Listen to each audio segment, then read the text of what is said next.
दोस्तों कल हमने देखा कि इस तरीके से मयूरी उस पार्टी में आ गई थी और डायरेक्टर कुशल शर्मा ने उसको सबसे मिलाया और उसके बाद उसको कहा कि वो बाहर जाकर उन अमीर बिजनेसमैन के लोगों की पत्नियों के साथ पत्ते खेले। अब वो बाहर आ चुकी थी और वहां उसके एक शुभ चिंतक ने उसको अपने पास बैठा लिया। वहां दो लोग और बैठे हुए थे। अब आगे दोस्तों, आज की कहानी एपिसोड नंबर 9 में जिद्दी बिलियनियर में आपका हार्दिक स्वागत है। अगर आप पहली बार आए हैं तो चैनल को सब्सक्राइब जरूर कर लें। आपको कहानी अच्छी लगती है तो वीडियो को लाइक करें, चैनल को सब्सक्राइब करके एक प्यारा सा कमेंट करके जरूर बताएं कि कहानी कैसी लगी। दोस्तों जल्द ही हम आपके लिए 4-5 दिन में जैसे ही सीक्रेट घर जमाई कहानी पूरी हो जाएगी, उसके बाद हम आपके लिए एक नई कहानी और लेकर आ रहे हैं।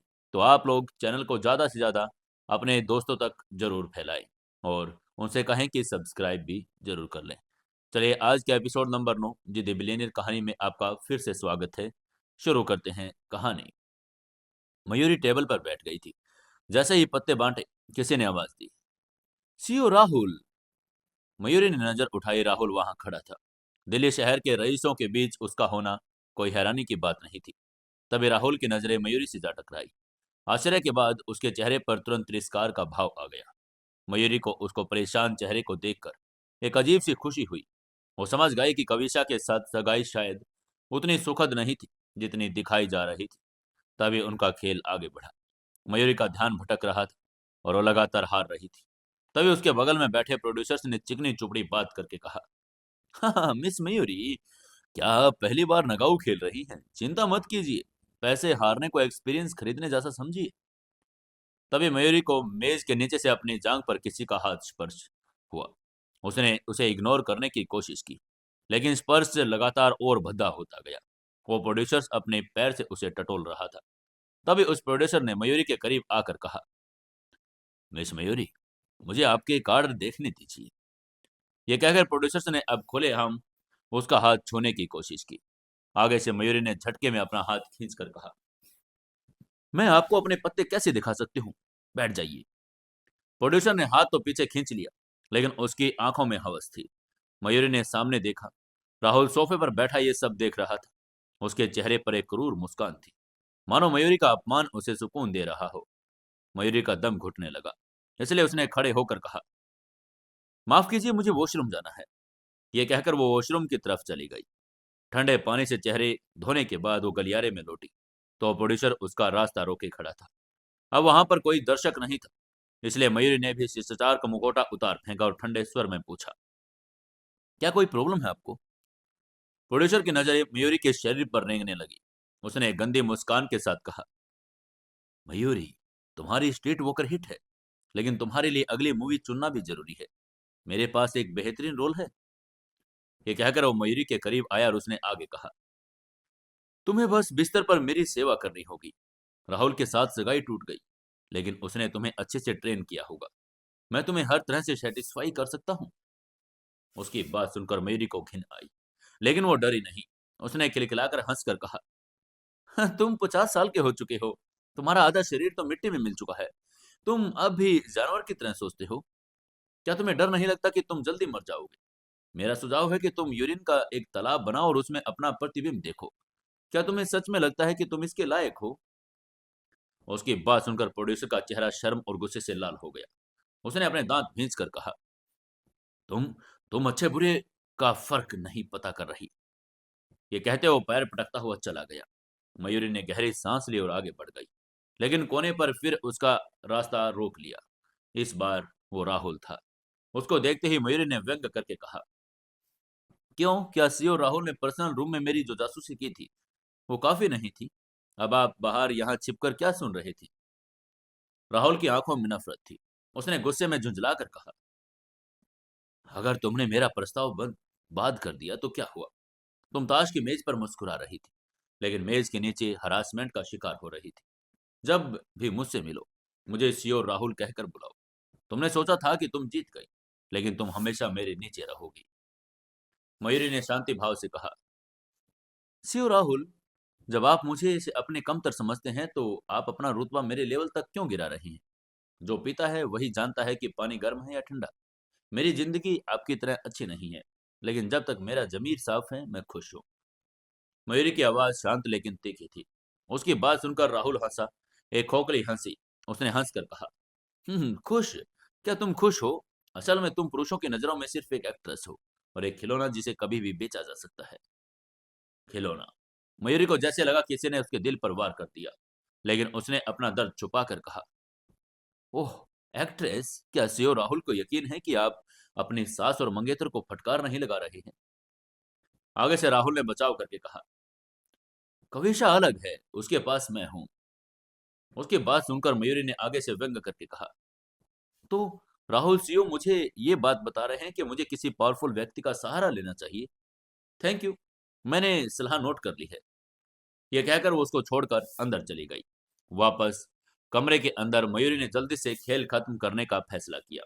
राहुल भी उसी मेज पर आ बैठा और जानबूझकर उसे हराने लगा। कुछ ही देर में मयूरी के पास बचे हुए पैसे खत्म होने लगे। तभी उस प्रोड्यूसर ने फिर जहर उगल कर कहा, मिस मयूरी, पैसे खत्म? अगर आप फिर हार गई तो हमें पैसे नहीं चाहिए। आप अपने कपड़े उतार दीजिए, हर एक कपड़े के बदले 5 बंडल। मयूरी ने उसे एक ऐसी नजर से देखा वो कोई से कूड़ा हो। उसने गुस्से में अपने दांत भींच कर कहा, लगता है आपको हॉल के सस्ते एंटरटेनमेंट का काफी एक्सपीरियंस है। एक कपड़े के लिए 5,000 रुपए? छी, ये हाई क्लास को शोभा नहीं देता। तभी राहुल ने बीच में टोक कर कहा, ओह मिस मयूरी, क्या आपने तय कर लिया कि आप खेल जारी रखना चाहेंगी? तभी मयूरी को 60,000 का नुकसान हो चुका था। उसने सिर हिलाकर कहा, मैं हार मानती हूँ। तभी उस प्रोड्यूसर ने फिर से ताना मारकर कहा, स्टेट वॉकर से खूब कमाई नहीं की थी क्या? 10,000 के लिए इतना दुख? क्या मिस मयूरी सिर्फ बाहर से शानदार है और अंदर से फटे हाल है? उसकी आवाज गूंज गई। वहां मौजूद अमीर परिवारों की लेडीज और बॉस मयूरी को देखने लगे। अपमान की आग तेज थी, लेकिन मयूरी ने अपनी गरिमा नहीं खोई। उसने शालीनता से उठकर कहा, लोगों के गुणों को पैसे से आंकना, क्या ये बहुत गिरी हुई बात नहीं? उसकी आवाज स्पष्ट थी और उसने अपनी बात आगे बढ़ाकर कहा, इस कमरे में इतने सारे अमीर लोग हैं, सच कहूं तो मैं ही अकेली गरीब हूं। यहाँ मौजूद 2 आदमी एक लड़की से अपनी तुलना कर रहे हैं। क्या ये उसके लिए आसान जीत नहीं है? उसकी बात सुनकर कमरे में सन्नाटा छा गया। उसने एक ही बार में दोनों को चित कर दिया। वहां मौजूद अमीर लेडीज ने प्रशंसा में सिर हिलाया। वो इस बात से सहमत थी कि इस लड़की में वाकई क्लास थी। वहीं इस सब के बाद मयूरी अपना बैग उठाने के लिए मुड़ी ही थी कि कमरे का दरवाजा खुला। हवा का एक झोंका अंदर आया। तभी क्लब मैनेजर और बॉडीगार्ड का एक ग्रुप अंदर आ गया। माहौल एकदम से बदल गया। सोफे पर लेटे हुए बड़े बड़े अमीर लोग सम्मान में सीधे खड़े हो गए थे। मयूरी ये सब देखकर हैरान थी। उसको समझ ही नहीं आ रहा था कि ऐसा कौन आ रहा है जिसके लिए पूरा कमरा नतमस्तक हो गया था। तभी क्लब के सीईओ ने झुककर रास्ता दिया और फिर वो अंदर आया। काले रंग के हाथ से बने चमड़े के जूते, बेहतरीन सिला हुआ सूट, एक चाल जिसमें सत्ता का नशा था। वो हैंडसम सा आदमी चलकर अंदर आया। उसको देखकर मयूरी की सांसें अटक गई। ये कोई और नहीं, सिद्धार्थ था। सिद्धार्थ ने अपना बाहरी कोट उतारकर अपने सेक्रेटरी चेतन को दिया। हल्के नीले रंग की शर्ट पर भूरे रंग की बनियान और उस पर प्लेटिनम ब्रोच। वो किसी ग्रीक देवता जैसा लग रहा था। उसका गठीला बदन और वी लाइन एब्स बनियान में और भी आकर्षक लग रहे थे। मयूरी का दिल पसलियों से टकराने लगा। वो खुद को छिपाने के लिए पीछे हट गई और वो अपनी बदहाली से अपना चेहरा नहीं दिखाना चाहती थी। वहीं राहुल भी सन्न था। चेतन को देखते ही उसे याद आया कि ये वही आदमी था जो हॉस्पिटल में मयूरी की मां से मिलने आया था। दूसरी तरफ सिद्धार्थ की गहरी आंखें कमरे का मुआयना कर रही थी। उसकी नजर मयूरी पर पड़ी जो शैडो में छिपी थी, सिर झुकाए उंगलियां मसलते हुए। उसको देखकर सिद्धार्थ के होठों पर एक सूक्ष्म मुस्कान आई और उसने मन ही मन में सोचा कि शेरनी आज बिल्कुल बिल्ली बनी हुई है। क्लब के सीईओ ने सिद्धार्थ को सोफे के बीचों बीच सबसे मेन स्थान पर बैठाया। माहौल में एक भारी गंभीरता आ गई। तभी एक सीनियर अधिकारी ने उसको सिगार पेश किया। सिद्धार्थ ने झुककर उसे नीले लाइटर से जलाया, आंखों को आधा सिकोड़कर कस लिया और धुएं के छल्ले हवा में छोड़ दिए। उस धुएं के पार उसकी नजरें मयूरी से मिली। अहंकारी, ठंडा लेकिन बेहद आकर्षक। उसकी नजरें अपने ऊपर देखकर मयूरी का चेहरा शर्म से लाल हो गया। वो वहां से निकलना चाहती थी, लेकिन एक प्रॉब्लम थी। उसका बैग सिद्धार्थ के सोफे के ठीक पीछे वाली मेज पर रखा था। उसे लेने के लिए उसे सिद्धार्थ के पास से गुजरना पड़ता। उसने मन ही मन हार मान ली। उसने सोचा, भाड़ में जाए बैग। ये सोचते हुए जाने के लिए मुड़ी। तभी सन्नाटे को चीरती हुई एक मधुर रिंगटोन बजी। उसको सुनते ही मयूरी अपनी जगह पर जम गई और उसने मन ही मन में कहा, हे भगवान, अभी क्यों? पूरे कमरे में सन्नाटा था और बस फोन बज रहा था। तभी एक भारी नशीली आवाज गूंजी। किसका फोन बज रहा है? कोई जवाब क्यों नहीं दे रहा? ये सिद्धार्थ की आवाज थी। उसमें नाराजगी नहीं बल्कि एक छिपी हुई शरारत थी।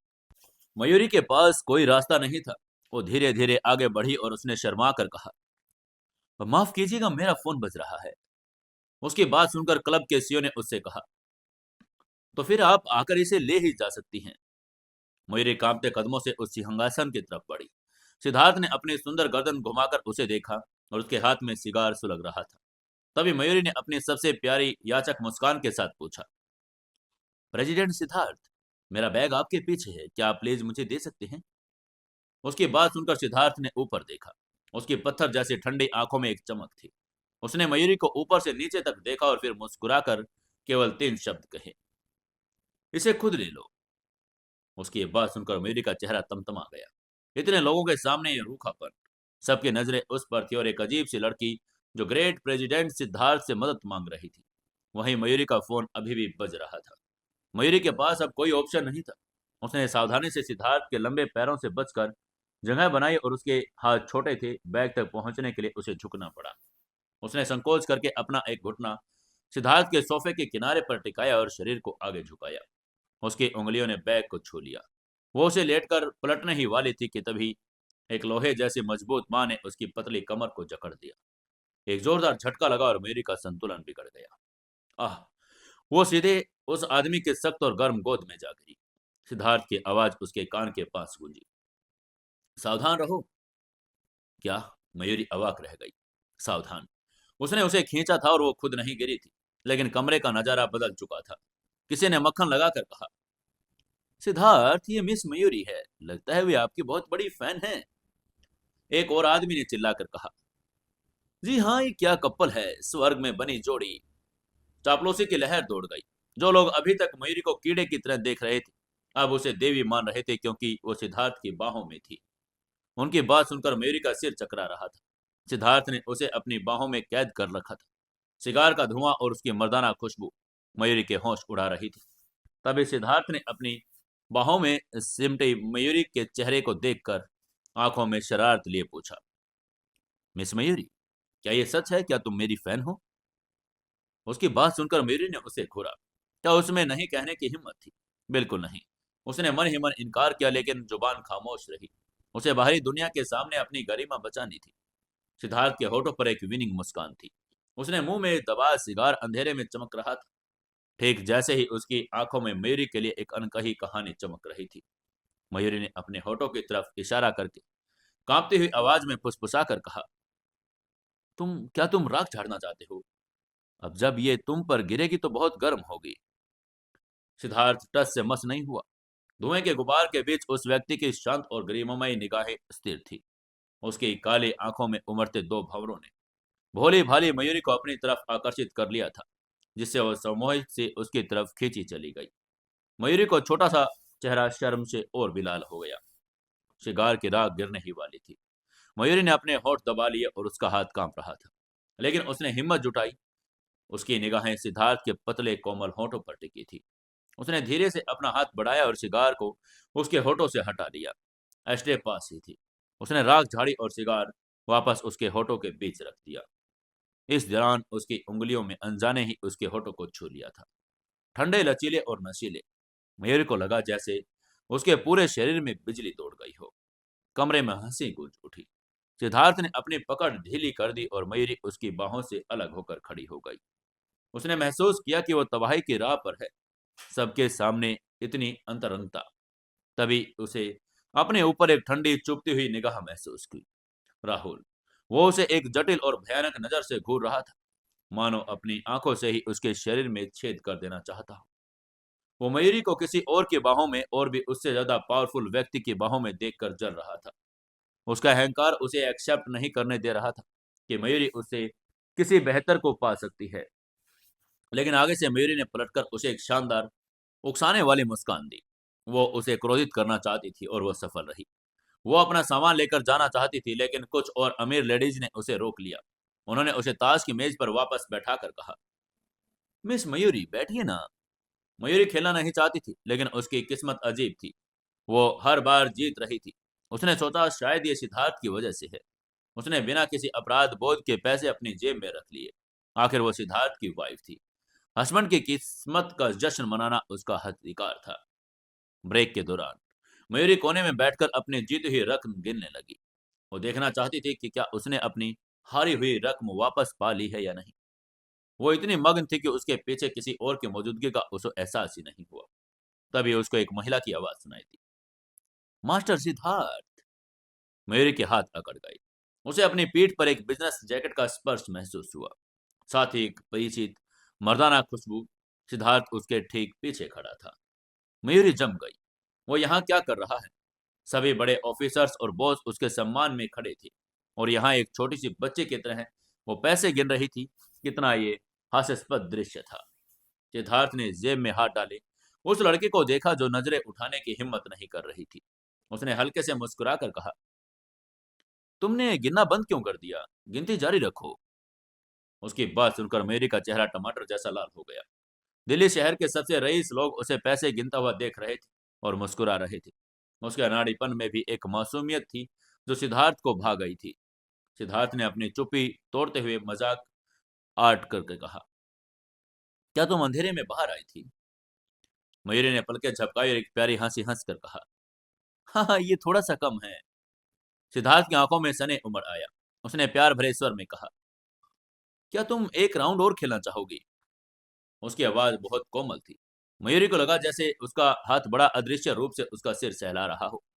इससे पहले कि मयूरी जवाब देती, सिद्धार्थ ने भीड़ पर नजर डाली और राहुल को निशाना बनाकर कहा, सीओ राहुल, क्या आप मेरे साथ एक राउंड खेलना चाहेंगे? उसकी बात सुनकर राहुल मुस्कुराया, लेकिन अंदर से वो घबराया हुआ था। सिद्धार्थ की नजरें बात जैसी थी, लेकिन वो सबके सामने मना करके अपनी बेइज्जती नहीं करवा सकता था। इसलिए उसने धीरे से कहा, जरूर। उसकी सहमति पाते ही वेटर ने मेज साफ कर दी। तभी चेतन, सिद्धार्थ का सेक्रेटरी, मयूरी के पास आया और उसने उसके जीते हुए पैसे संभाल लिए। फिर एक वेटर सोने के चिप्स से भरा एक बक्सा लेकर आया। उसको देखते ही मयूरी की आंखें चौंधिया गई। ये रईस लोग वाकई खेलना जानते थे। हाथ धोने के बाद मयूरी बैठी ही थी। सिद्धार्थ ने अचानक उस प्रोड्यूसर से कहा जिसने पहले मयूरी को परेशान किया था, प्रोड्यूसर मनोज, हमारे लिए अकेले ताश खेलना थोड़ा अजीब है। क्या आप हमारे लिए स्ट्रिपीज डांस करेंगे? उसकी बात सुनकर प्रोड्यूसर का चेहरा पीला पड़ गया। वो भागना चाहता था, लेकिन सिद्धार्थ के ऑर्डर को टालने की उसकी औकात नहीं थी। वहीं सिद्धार्थ ने उसकी तरफ ध्यान नहीं दिया। उसने मयूरी की तरफ देखा और उसकी गहरी काली आंखों में एक वादा था। उसने मयूरी की तरफ देखकर कहा, सीओ राहुल ने तुमसे पहले कितना जीता था? मेरे लिए दोगुना इनाम वापस जीतना ठीक है? मयूरी ने कॉन्फिडेंस में सिर हिलाकर कहा, हम्म। राहुल ये सब देख रहा था। सिद्धार्थ का मयूरी के प्रति बिहेवियर इतना सौम्य और रक्षात्मक था कि राहुल को यकीन हो गया कि इनके बीच कुछ गहरा है। उसे अब समझ आ गया कि मयूरी ने उसे इतनी आसानी से क्यों जाने दिया। उसे एक बड़ी मछली मिल गई थी। तभी खेल शुरू हुआ। सिद्धार्थ मयूरी के बगल में बैठा था। मेज के नीचे उसने अपने पैर फैलाकर मयूरी के पैरों को घेर लिया। मयूरी ने संकोच छोड़कर अपने पैर उसके पैरों पर टिका दिए। उसे बेहद सुरक्षित, बेहद लाड प्यार वाला महसूस हो रहा था। अब वो उसका फाइटर था। सिद्धार्थ का खेल उसके व्यक्तित्व जैसा ही था, स्थिर, क्रूर और बुद्धिमान। जब भी मौका मिलता वो बाजी कई गुना बढ़ा देता। आधे घंटे के भीतर राहुल के पसीने छूटने लगे। उसके पास रखे चिप्स लगभग खत्म हो चुके थे। तभी चेतन ने घड़ी देखकर सिद्धार्थ से कहा, सीओ सर, 9 बज गए हैं, एयरपोर्ट जाने का समय हो गया। वहीं उसकी बात सुनकर मयूरी का दिल बैठ गया। उसने उदासी में मन ही मन में सोचा, क्या वो फिर से जा रहा है? सिद्धार्थ ने मयूरी के उदास चेहरे को देखा और उसे छोड़ना नहीं चाहता था। सिद्धार्थ ने राहुल की तरफ देखकर कहा, सीओ राहुल, क्यों ना एक आखिरी गेम खेला जाए? हम दोनों अपनी क्षमता के अनुसार सबसे बड़ी शर्त लगाएंगे। जो जीतेगा वो सब कुछ ले जाएगा। उसकी बात सुनकर राहुल ने भौहें सिकोड़कर कहा, यंग मास्टर सिद्धार्थ, अधिकतम कितने राशि की शर्त लगा सकते हैं? आगे से सिद्धार्थ ने इत्मीनान से जवाब देकर कहा, गुलेरिया किंग कंपनी के बारे में क्या ख्याल है? उसकी बात सुनकर पूरे कमरे में सन्नाटा छा गया। लोग अपनी कुर्सियों पर जम गए थे। गुलेरिया किंग। सिद्धार्थ अपनी पूरी कंपनी पर दांव लगा रहा था। सिद्धार्थ ने शांत भाव से अपनी बात जारी रखकर कहा, अगर मैं हार गया तो गुलेरिया किंग तुम्हारी, इसके विपरीत सीओ राहुल की शर्त खन्ना एंटरटेनमेंट ग्रुप पर होनी चाहिए। क्या आप हिम्मत करते हैं? उसकी बात सुनकर राहुल का चेहरा फीका पड़ गया। खन्ना एंटरटेनमेंट खन्ना परिवार की विरासत थी। अगर वो हारा तो वो सड़क पर आ जाएगा।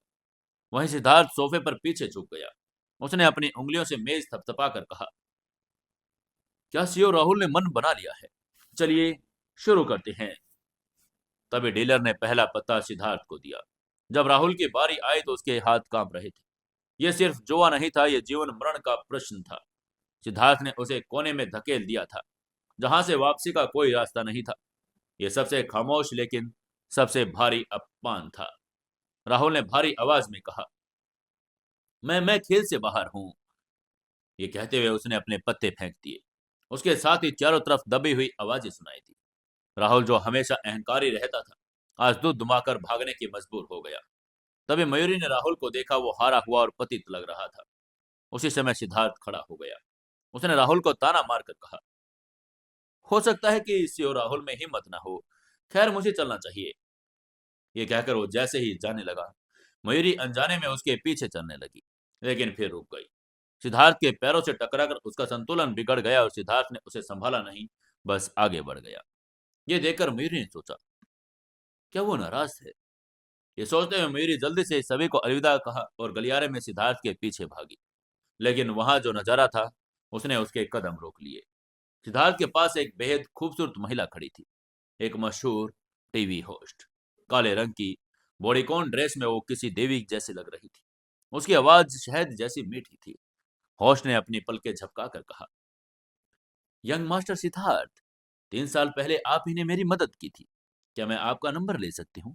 मैं आपको डिनर पर लेकर जाना चाहती हूँ।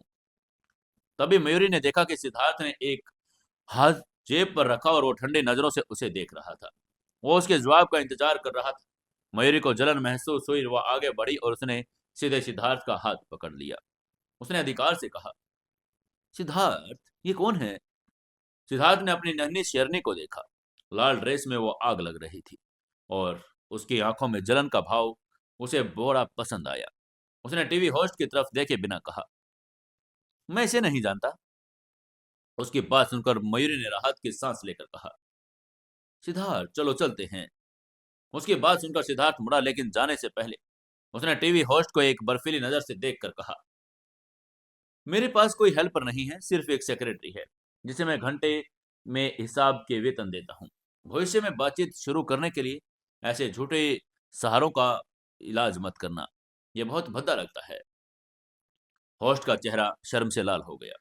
मयूरी को उस पर थोड़ी दया आई, लेकिन उसने अपने आदमियों की वफादारी और रूखापन ज्यादा पसंद आया। इसके बाद उसने सिद्धार्थ और मयूरी आगे बढ़ गई। तभी सिद्धार्थ अचानक मेल वॉशरूम की तरफ मुड़ा और उसने मयूरी को भी अपने साथ खींच लिया। वॉशरूम के अंदर सिद्धार्थ बेसिन के पास गहरा हाथ धोने लगा। तभी मयूरी ने पीछे से उसे गले लगाकर कहा, क्या आप नाराज हैं? मैंने तो बस राहुल को एक नजर देखा था, मुझे उससे कोई लगाव नहीं है। आगे से सिद्धार्थ ने नल बंद किया और अचानक मुड़कर मयूरी को थोड़ी पकड़कर कहा, क्या तुम्हें समझ आया कि आज रात क्या हुआ? क्या तुम अब भी राहुल के साथ विवाद में पड़ना चाहती हो? मयूरी ने उसका हाथ झटक कर कहा, तुम क्या समझाना चाहते हो? सिद्धार्थ ने उसकी कमर पकड़ी और उसे बेसिन के किनारे पर बैठा दिया। उसका शरीर दीवार और सिद्धार्थ के बीच कैद हो गया। हवा में उसकी मर्दाना खुशबू थी। सिद्धार्थ ने उसके होठों के करीब आकर कहा, समझ लो कि मीडिया में मेरी छवि राहुल से कहीं ज्यादा है। जब तुम किसी स्कैंडल में फंसना चाहो तो मेरा इस्तेमाल करो। मुझे अपना कमरा नंबर देना, मैं तुम्हारा साथ दूंगा। उसकी बात सुनकर मेरी का दिल जोर से धड़कने लगा। वो उसे बता रहा था कि स्कैंडल करना है तो उसके साथ करो, राहुल के साथ नहीं। इससे पहले कि वो कुछ बोल पाती, सिद्धार्थ ने उसे और करीब खींचकर आगे कहा, और एक बात, जब तुम प्राइवेट कमरे में अपना बैग लेने के लिए झुकी थी, क्या तुम्हें पता नहीं था कि तुम्हारी ड्रेस कितनी छोटी है? जब तुम इस तरह झुकती हो तो तुम किसे क्या दिखाने की कोशिश कर रही हो? ये कहते उसने सजा देने के अंदाज में चूमा। आगे से मयूरी भी पिघल गई। उसने घबराकर उसके बयान पकड़कर कहा, मैंने सेफ्टी वियर पहने हुए हैं, मैं किसी को कुछ भी नहीं दिखाना चाहती थी। उसकी बात सुनकर सिद्धार्थ की पकड़ सख्त हो गई।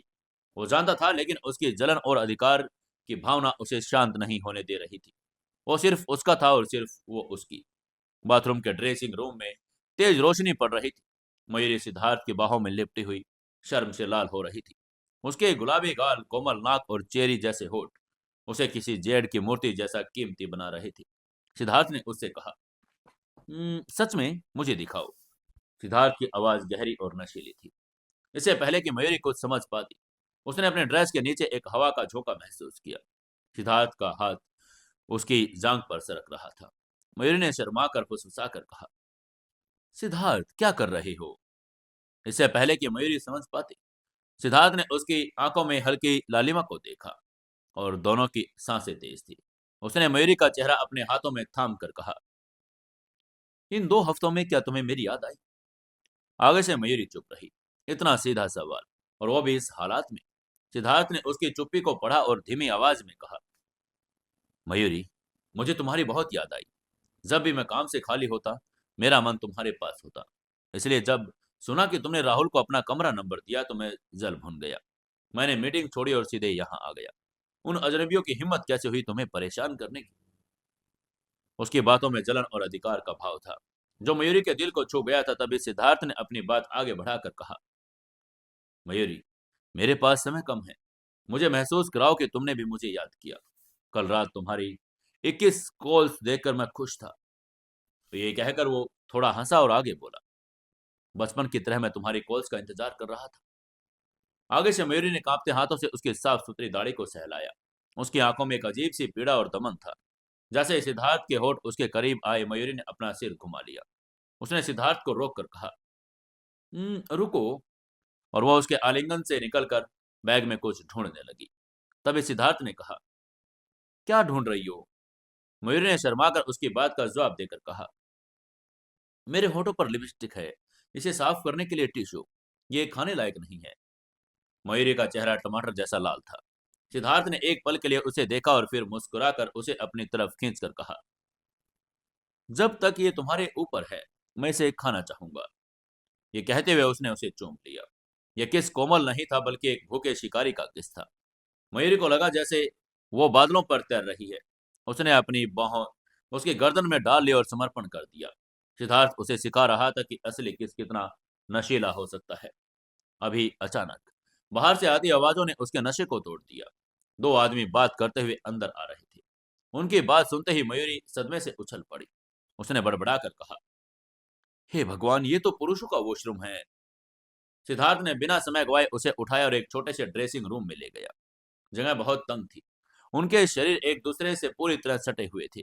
तभी सिद्धार्थ की गर्म सांसें उसके कान में पड़ी। उसने फुसफुसा कर कहा, कल रात तुमने वो आपत्तिजनक मैसेज क्यों भेजा था?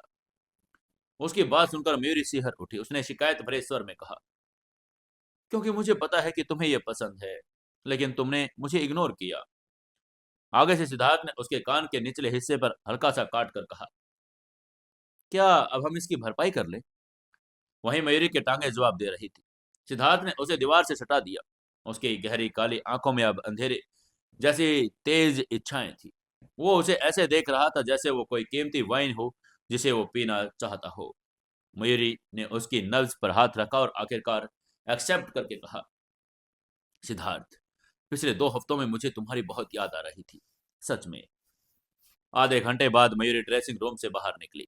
उसके पैर कांप रहे थे। आईने में अपनी छवि देखकर वो खुद को पहचान नहीं पा रही थी।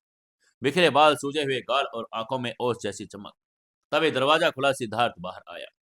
उसकी काली पतलून थोड़ी सिकुड़ गई थी, जो एक अजीब सी कामुकता दर्शा रही थी। उसने पीछे से मयूरी को गले लगाया और बेसिन पर उसके हाथ धोए। उसने बालों को चूम कर कहा, थैंक यू मेरी वाइफी। आगे से मयूरी ने कोहनी मारकर कहा, ऐसा दोबारा नहीं होना चाहिए। सिद्धार्थ ने शरारत में कहा, जब तुम मुझे सेटिस्फाई कर दोगी तो मैं इसे दोबारा नहीं दोहराऊंगा। शादी से पहले मुझे सेम रखना पड़ता था, लेकिन अब। मयूरी ने मुंह पर हाथ रखकर कहा, चुप रहो। उसकी डांट सुनकर सिद्धार्थ हंसा। उसने गंभीर होकर कहा, मैं अब जा रहा हूँ, इटली में कॉन्फ्रेंस है। 4-5 दिन लग सकते हैं। चेतन यहाँ है, कोई भी जरूरत हो तो उसे बताना। और हाँ, कृतिका और कविशा के मामले में अगर कोई सलाह चाहिए तो बेझिझक पूछना। मेरे पास तुमसे ज्यादा एक्सपीरियंस है। मयूरी ने सिर हिलाया। एक पल के लिए वो लवर था, अब वो अभिभावक की तरह बात कर रहा था। यह बदलाव उसे अजीब लगा। इसके बाद सिद्धार्थ जाने लगा तो उसने ठंडक महसूस की। उसने एक कदम बढ़ाया था कि मयूरी ने उसकी बनियान पकड़ ली और उसकी आंखों में बिछड़ने का दुख था। तभी सिद्धार्थ ने उसे फिर से गले लगाकर कहा, नादान बच्ची, क्या मुझसे अलग नहीं हो सकती?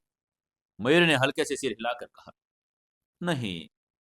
एक आखिरी गहरे चुंबन के बाद सिद्धार्थ ने उसके फटे हुए होठों को अंगूठों से सहलाकर गंभीरता से कहा, मैं तुमसे प्रॉमिस करता हूं, अगली बार तुम्हें नहीं काटूंगा। ये मयूरी ने शर्मा कर कहा, जाओ अब। सिद्धार्थ भी मुस्कुराते हुए वहां से निकल गया। उसके जाने के बाद मयूरी भी बाहर निकली, लेकिन गलियारे के अंत में उसे राहुल मिल गया। वो उसे देखने के मूड में बिल्कुल नहीं थी। तभी राहुल ने मयूरी के बिखरे बाल और सूजे हुए होठों को देखा। ये देखकर उसकी आंखों में ईर्ष्या की आग भड़क उठी। उसने दांत पीसकर पूछा, क्या तुमने सिद्धार्थ को किस किया है? मयूरी ने कहा, हाँ हाँ। उसकी हाँ सुनते ही राहुल ने चिल्लाकर कहा, शाबाश, तुम्हारी कोई इज्जत नहीं है। तुम्हें लगता है कि सिद्धार्थ तुमसे शादी करेगा? वो बस खेल रहा है। तुम कभी भी गलेरिया परिवार का हिस्सा नहीं बनोगी। मयूरी का मन किया कि मेरी सर्टिफिकेट उसके मुंह पर मार दे, लेकिन उसने ठंडी हंसी के साथ कहा, माफ करना, लेकिन सिद्धार्थ लाखों में एक है और दुर्भाग्य से वो मेरा है। मैं उसे कभी नहीं छोड़ूंगी। ये कहकर वो आगे बढ़ गई। पीछे राहुल ने गुस्से में दीवार पर मुक्का मारा और उसके हाथ से खून बहने लगा, लेकिन उसके दिल का दर्द कहीं उससे गहरा था। तभी आगे बढ़कर मयूरी किसी से टकरा गई। उसने माफी मांगकर कहा, माफ करना। तभी सामने वाली महिला ने अपना सिर उठाया। उसका चेहरा देखकर मयूरी दंग रह गई। वो चीन की देवी निया थी। सफेद ड्रेस और लहराते बालों में वो सचमुच किसी परी के जैसी लग रही थी। उसको देखते ही मयूरी ने उससे पूछा, मिस निया, मैं आपकी बहुत बड़ी फैन हूँ, क्या मुझे ऑटोग्राफ मिलेगा? आगे से निया ने प्यारी मुस्कान देकर कहा, तुम तुम मयूरी हो ना? मैंने तुम्हारा वीडियो देखा। तुम्हारी एक्टिंग कमाल की है। सच कहूं तो मैं भी मीरा के रोल के लिए कोशिश कर रही थी, लेकिन तुमने मुझे हरा दिया। उसकी बात सुनकर मयूरी हैरान थी। इतनी बड़ी स्टार इतनी विनम्र हो सकती है? दोनों में नंबर एक्सचेंज किया और इंस्टाग्राम पर एक दूसरे को फॉलो किया। तभी एक आदमी वहां आया, ईशान। वो एक स्पेसिफिक रेस बिजनेसमैन लग रहा था, जिसके चेहरे पर घमंड था। निया ने उसको देखकर पूछा, ईशान, तुम यहाँ क्यों आए? ईशान ने बनावटी प्यार जताकर कहा, मुझे तुम्हारी चिंता हो रही थी डार्लिंग। ये कहते हुए निया के कंधों पर जैकेट डाल दी। उसने मयूरी को एक सरसरी नजर देखा और निया को लेकर वहां से चल दिया। मयूरी को ईशान बिल्कुल पसंद नहीं आया, लेकिन तभी उसकी नजर एक और व्यक्ति पर पड़ी। एक दुबला पतला नाजुक सा लड़का जो ईशान को देख रहा था, वो विक्रम था। तभी ईशान ने रुककर विक्रम से पूछा, विक्रम, तुम यहाँ? विक्रम ने शांत स्वर में जवाब देकर कहा, भाई, वो मैं भाई सिद्धार्थ को ढूंढ रहा था। इसके बाद ईशान और निया चले गए। मयूरी ने विक्रम को देखा, जिसकी आंखों में गहरा सूनापन था। मयूरी ने पूछा, भाई, तुम्हारा मतलब ईशान तुम्हारा भाई है? आगे से विक्रम ने सिर हिलाकर जवाब देकर कहा, नहीं, मैं भाई सिद्धार्थ को ढूंढ रहा हूं। उसकी बात सुनकर मयूरी चौंक गई। ये लड़का सिद्धार्थ को भाई क्यों कह रहा था? वो ईशान को भी भाई कहता है। इसी सोच में वो अपनी गाड़ी में चली गई। वापस में मयूरी ने अपना आईपैड निकाला। उसे एहसास हुआ कि वो अपने पति के बारे में कुछ भी नहीं जानती है। उसने सर्च बार में टाइप किया, गुलेरिया किंग। तभी मधु ने आईपैड छीनकर कहा, मयूरी, तुम मुझे पागल कर दोगी। क्लब में तुम्हारे और सिद्धार्थ के अफेयर की अफवाहें उड़ रही है और तुम्हें यह भी नहीं पता कि वो कौन है। मयूरी ने मासूमियत से पूछा, मैं जानना चाहती हूँ कि सिद्धार्थ कौन है। मधु ने माथा पीट लिया। उसने हैरान और परेशान होकर कहा, हे भगवान, क्या तुम अनपढ़ हो? तुमने गुलेरिया कॉरपोरेशन के बारे में नहीं सुना? मधु ने समझाना शुरू किया, गुलेरिया कॉरपोरेशन बिजनेस, पॉलिटिक्स और यहाँ तक कि सैन्य परिवार में भी एक्टिव है। वे इंटरनेशनल लेवल पर सबसे बड़े बिजनेसमैन हैं।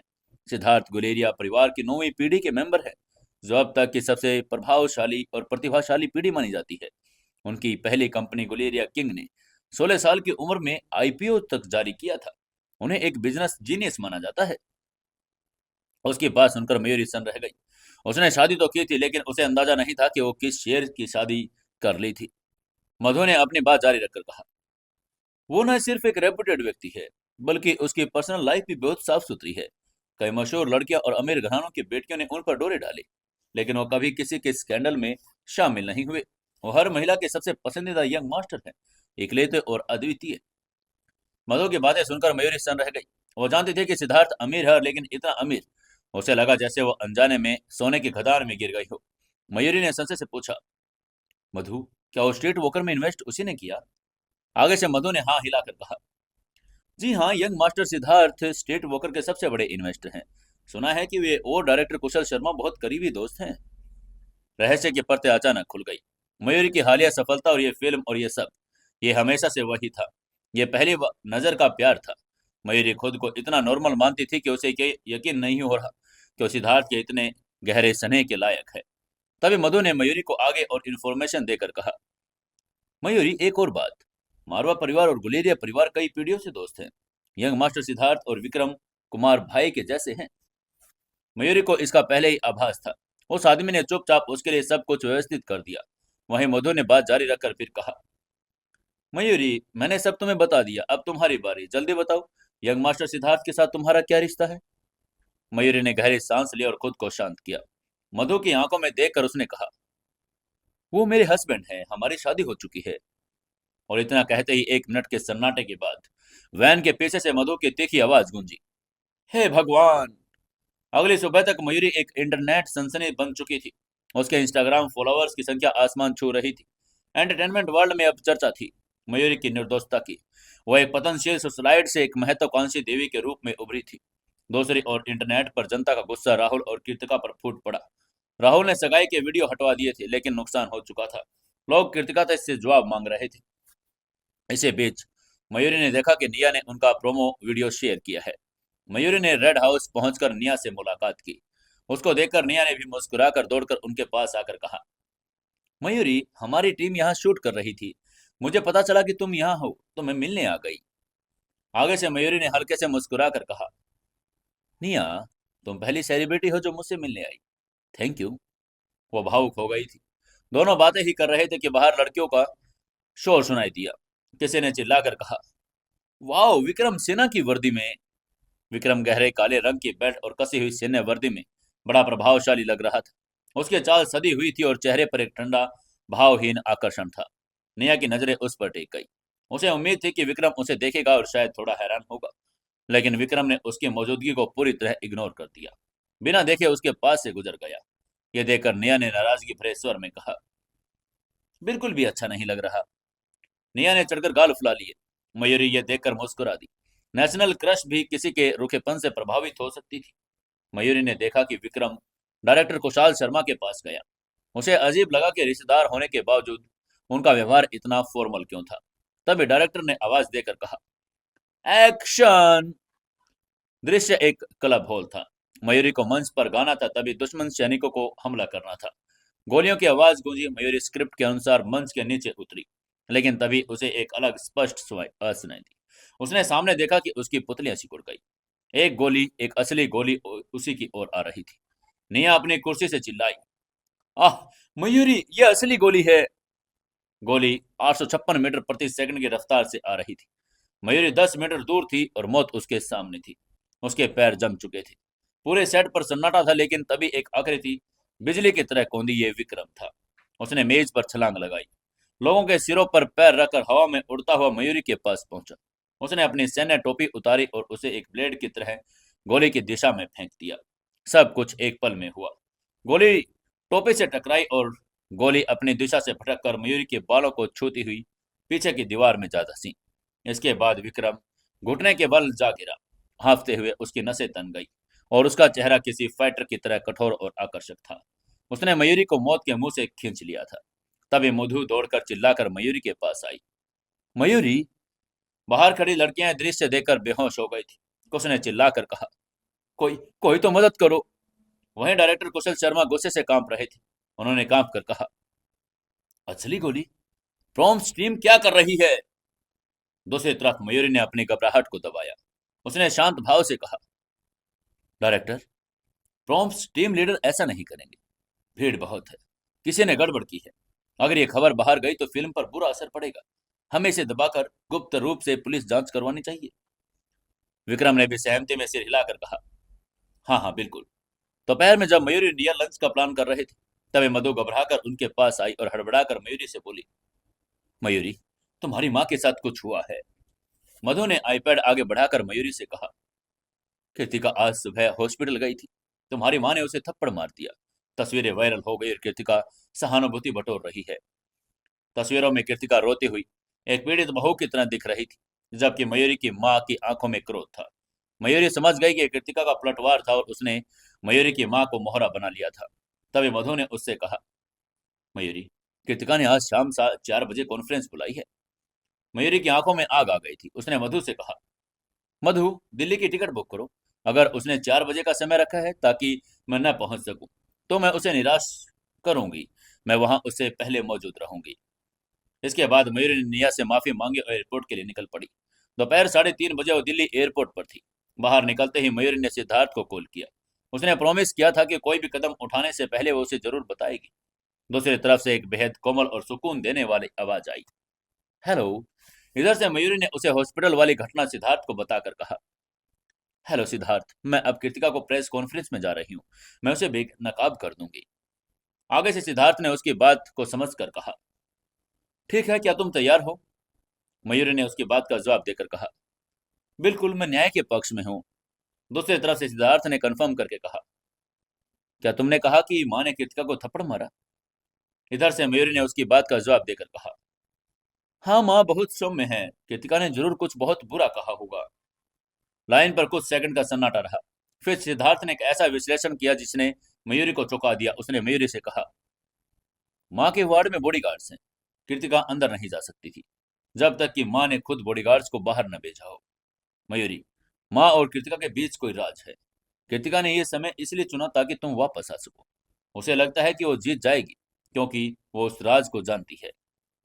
उसकी बात सुनकर मयूरी दंग रह गई।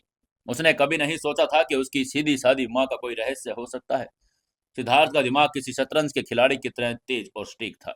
तभी मयूरी के फोन पर किसी महिला की आवाज सुनी, प्रेसिडेंट सिद्धार्थ, आपके भाषण का समय। और फिर आवाज कट गई। तभी इधर से मयूरी ने माफी मांगकर कहा, सिद्धार्थ, क्या आप मीटिंग में हैं? माफ कीजिएगा। सिद्धार्थ ने एक हल्की मोहक हंसी के साथ कहा, क्या तुम सेल्फ डिपेंडेंट नहीं बनना चाहती थी? जाओ, प्रेस कॉन्फ्रेंस का सामना करो। लाइफ में ऐसे कई चैलेंजेस आएंगे, तुम्हें घबराना नहीं है। Bye bye. उसने इतना कहा और फोन कट गया। मयूरी ने फोन को घूरा। उसने बड़बड़ा कर कहा, बड़ा आया सेल्फ डिपेंडेंट बनाने वाला। उसने जज्लाहट में पैर पटका और उसके होठों पर मुस्कान थी। उसने फोन इसलिए काटा था ताकि वो अपनी लड़ाई खुद लड़ सके, लेकिन उसका मार्गदर्शन करने के बाद उसका वो हल्का सा हंसना और एक पापा की तरह समझना मयूरी को एक अजीब तरीके से सुरक्षित महसूस करा रहा था। अब वो बिल्कुल तैयार थी। वहीं दूसरी तरफ हॉस्पिटल के गलियारे में एक अजीब सी खामोशी थी जिसे सिर्फ दबी हुई सिसकियों ने तोड़ा था। मयूरी सीधे एयरपोर्ट से हॉस्पिटल पहुंची थी। वार्ड के बॉडीगार्ड मुस्तैदी से तैनात थे। आधे महीने बाद वो अपनी मां चंचल को देख रही थी। डॉक्टर ने मयूरी को बताया कि सुधार तेजी से हो रहा है, लेकिन मयूरी जानती थी कि असली घाव शरीर पर नहीं मन पर थे। सिद्धार्थ ने एक बेटे की तरह उसकी मां की देखभाल की थी। मयूरी ने दरवाजा खोला। बिस्तर पर लेटी चंचल गहरी सोच में डूबी थी। उसके चेहरे पर स्वास्थ्य की चमक तो थी, लेकिन आंखों में एक भारी बोझ था। उसने अंदर जाकर कहा, माँ। उसको देखते ही चंचल का चेहरा खिल उठा। उसने धीरे से कहा, मयूरी, तुम वापस आ गई। और उसने अपनी बेटी का हाथ थाम लिया। मयूरी बिस्तर के किनारे बैठ गई। उसने सीधे मुद्दे पर आने का फैसला करके कहा, माँ, कृतिका ने आज आपसे क्या कहा? आपने उसके चेहरे पर थप्पड़ क्यों मारा? आप तो कभी किसी पर हाथ नहीं उठाती। उसकी बात सुनकर चंचल की आंखें भर आई। उसने भावुक होकर कहा, उसने बहुत कुछ कहा है मयूरी। उसने बेशर्मी से कबूला कि तुम्हारे पापा के साथ उसका लव अफेयर 20 साल पहले शुरू हुआ था। उसने मेरा मजाक उड़ाया कि मैं उसे बहन मानकर कितनी बड़ी मूर्खता कर रही थी। और तो और उसने तुम्हें भी नहीं बख्शा। उसने कहा कि तुम भी मेरी तरह बेवकूफ हो, जिसने कविशा को बहन माना और उसके हाथों अपना मंगेतर खो बैठी। मयूरी, तुमने मुझे क्यों नहीं बताया कि तुम्हारी और राहुल की सगाई हो गई थी? मयूरी ने अपनी माँ के कंधे पर सिर रख दिया, लेकिन शांत दृढ़ आवाज में उसने कहा, माँ, जो आदमी ऐसा व्यवहार करे उसके हमारे परिवार में कोई जगह नहीं। और वैसे भी मेरी शादी सिद्धार्थ से हो चुकी है, तो राहुल का जिक्र क्यों करूं? उसकी बात सुनकर चंचल ने राहत की सांस ली। उसने हल्के से मुस्कुरा कर कहा, सिद्धार्थ सच में बहुत अच्छा लड़का है। इस महीने उसने रोज मुझसे बातें की। उसकी बातों से, अच्छे व्यवहार से साफ दिखता है कि वो तुम्हें कितना पसंद करता है। अपनी माँ की बात सुनकर मयूरी का चेहरा शर्म से लाल हो गया।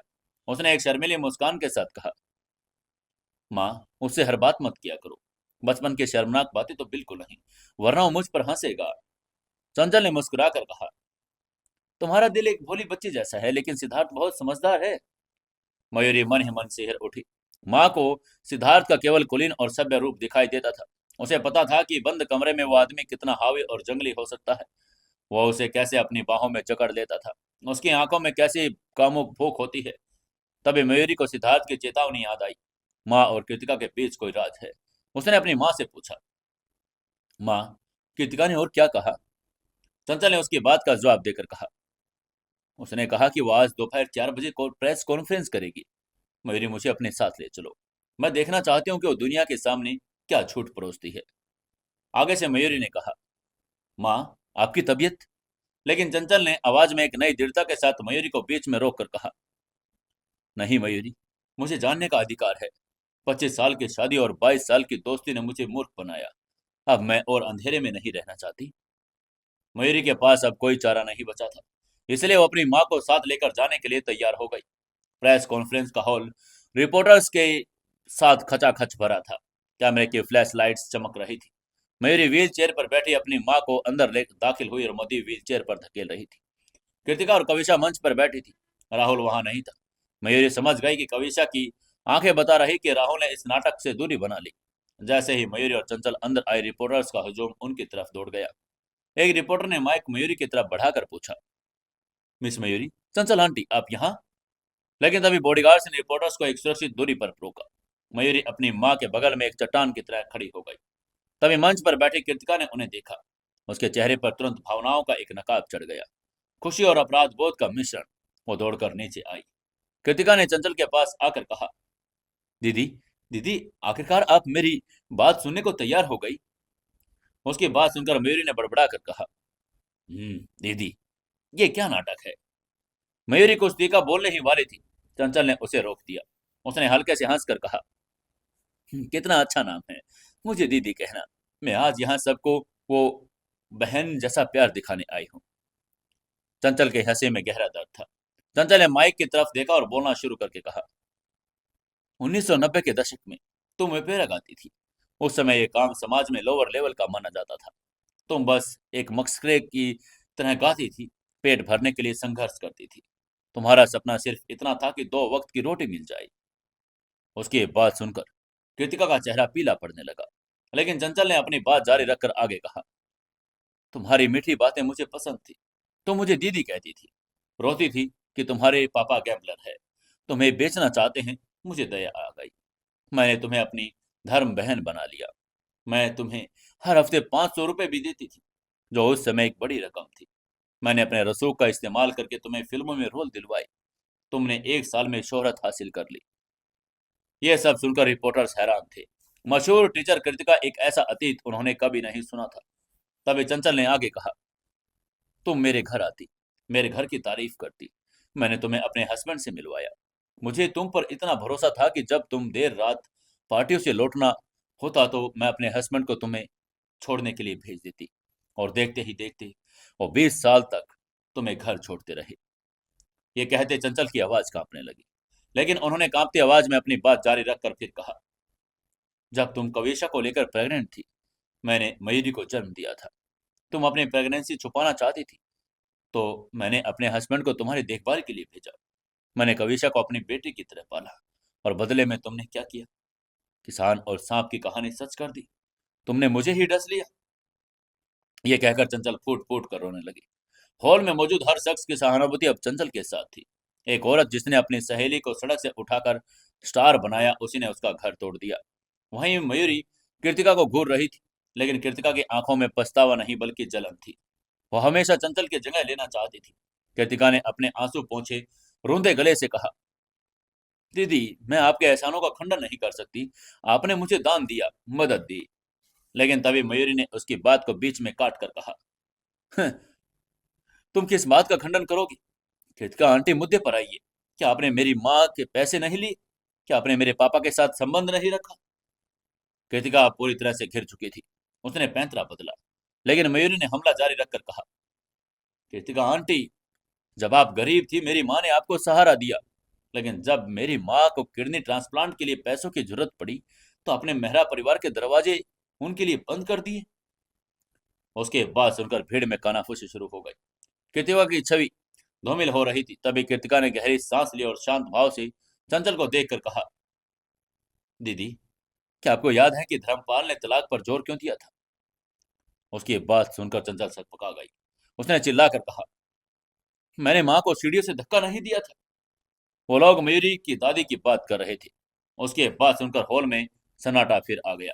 तभी कृतिका ने दुखियारी आवाज में कहा, दीदी, उस समय गवाह थे। नौकरानियों ने देखा कि आप माँ से झगड़ रही थी, उन्हें धक्का दे दिया। एक 65 साल की बुजुर्ग महिला जो हमेशा के लिए अपाहिज हो गई। धर्मपाल अपनी माँ के भगत थे, इसलिए उन्होंने आपको तलाक दिया।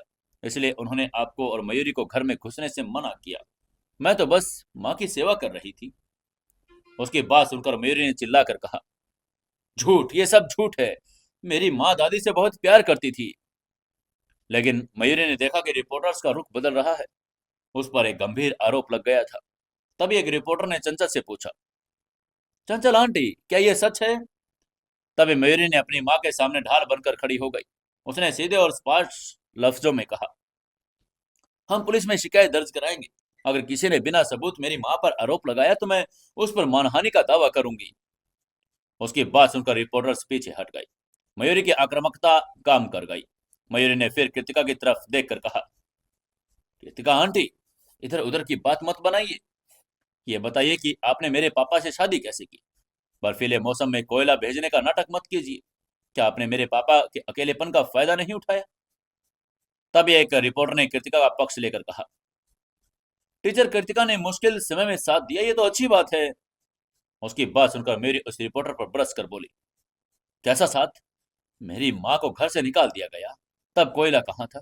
मेरी माँ और पापा के बीच सुलह कराने की जगह ये औरत खुद बीच में घुस गई। क्या ये बेशर्मी नहीं? उसकी बात सुनकर मधु ने ताली बजाई और बोली, हाँ हाँ, बिल्कुल सही। वहीं कृतिका को लगा कि वो हार रही है। मयूरी बहुत होशियार थी। उसने अपना सबसे बड़ा पत्ता फेंकना ही था, वो रहस्य जिसका जिक्र सिद्धार्थ ने किया था। उसने कांपती आवाज में पूछा, दीदी, क्या तुम्हें याद है 20 साल पहले राजीव गांधी रोड पर क्या हुआ था? ये कहकर कृतिका की आंखों में अब एक अलग ही तरह का दर्द था। मयूरी ने महसूस किया कि उसकी माँ का शरीर पत्थर हो गया। उसने नीचे देखा, चंचल का चेहरा कागज की तरह सफेद था। उसकी आंखों में कृतिका के लिए गहरा अपराध बोध था। यह देखकर मयूरी का दिल बैठ गया। सिद्धार्थ बिल्कुल सही था। तभी एक रिपोर्टर ने आगे पूछा, टीचर कृतिका, क्या हुआ था वहां? कृतिका ने सिसक कर जवाब देकर कहा, 20 साल पहले एक रात मैं और मेरी बहन राजीव गांधी रोड पर चल रहे थे। कुछ गुंडों ने हमें घेर लिया। वे वो हमारे साथ जबरदस्ती करना चाहते थे। उस समय मैं अपनी बहन को बचाना चाहती थी, इसलिए मैंने उनके सरगना को पकड़ लिया और वादा किया कि मैं उनकी सेवा करूंगी अगर वे मेरी बहन को जाने दे। उन्होंने वादा किया और मैं उनकी बात सुनकर पूरे हॉल में तेज आवाज सुनाई थी। यह अविश्वसनीय था। क्या कृतिका ने चंचल को बचाने के लिए अपनी आबरू कुर्बान कर दी? तभी एक रिपोर्टर ने चंचल से पूछा, चंचल आंटी, क्या यह सच है? चंचल रो रही थी। उसका सिर झुका हुआ था। उसने हल्के से जवाब देकर कहा, उसने जो कहा वो सच है। 5-6 आदमी थे। मैं बहुत डर गई थी। मुझ में लड़ने की ताकत नहीं थी। मैं भाग गई। मदद के लिए चिल्लाती हुई मैं कृतिका को बचा नहीं पाई। इसके लिए मैं जीवन भर उसकी ऋणी रहूंगी। इस बात के साथ ही हवा का रुख पलट गया। मयूरी स्तब्ध थी। उसकी माँ की गवाही ने कृतिका को एक महान त्यागी बना दिया। तभी कृतिका ने मौके का फायदा उठाकर कहा, दीदी, मेरा शरीर अपवित्र हो गया था, लेकिन मैंने कभी शिकायत नहीं की। तुमने मुझे पैसे दिए, स्टार बनाए, वो सब ठीक था, लेकिन तुम्हें हमारे रिश्ते पर शक नहीं करना चाहिए था। मैं और धर्मपाल सिर्फ दो टूटे हुए लोग थे। जब तुमने माँ को धक्का दिया तो धर्मपाल टूट गए। हम दोनों ने एक दूसरे का सहारा बनने का फैसला किया। अचानक कृतिका चंचल के पैरों में गिर गई। उसने रोकर कहा, दीदी, बस करो। मैं आप लोगों के बीच तीसरी औरत हूँ, ठीक है। मुझे जो चाहे कह लो, लेकिन धर्मपाल को और मेरी बेटी को चोट मत पहुंचाओ। ये एक मास्टर स्ट्रोक था। कृतिका ने खुद को नीचे गिराकर नैतिक रूप से खुद को ऊपर उठा लिया। यह सब देखकर मयूरी की आंखें गुस्से से लाल हो गई। वो औरत तथ्यों को तोड़ने और मरोड़ने में माहिर थी। उसने देखा कि कृतिका ने चंचल का हाथ इतनी जोर से पकड़ा कि उसकी कलाई लाल हो गई। मयूरी ने झुककर कृतिका का हाथ छुड़ाया, कड़कती आवाज में पूछा, कृतिका आंटी, ये सब रिकॉर्ड हो रहा है, बोलने से पहले 2 बार सोचो। क्या कविता सचमुच मेरे पापा की बेटी है उन गुंडों की? अब ये सवाल एक बम की तरह गिरा। कविता जो अब तक चुप थी, दौड़कर आई और मयूरी को धक्का दे दिया। उसने अपनी माँ को गले लगा लिया और रोकर चिल्लाई, दीदी, मेरी माँ पर प्रेशर डालना बंद करो। मेरी माँ ने तुम्हारी माँ के लिए अपनी इज्जत गंवा दी। और हाँ, मैं अपने पापा की बेटी हूं, मैं हमेशा धर्मपाल मेहरा की बेटी रहूंगी। तभी कृतिका ने नाटक जारी रखकर कहा, कविशा, कविशा, मुझे माफ कर दो, मैंने तुम्हें अपमानित कर दिया। कृतिका रो रही थी, कविशा भी रो रही थी। माँ बेटे का विलाप मीडिया के किसी ब्लॉकबस्टर ड्रामा से कम नहीं था। मयूरी और उसकी माँ अब विलन बन चुके थे।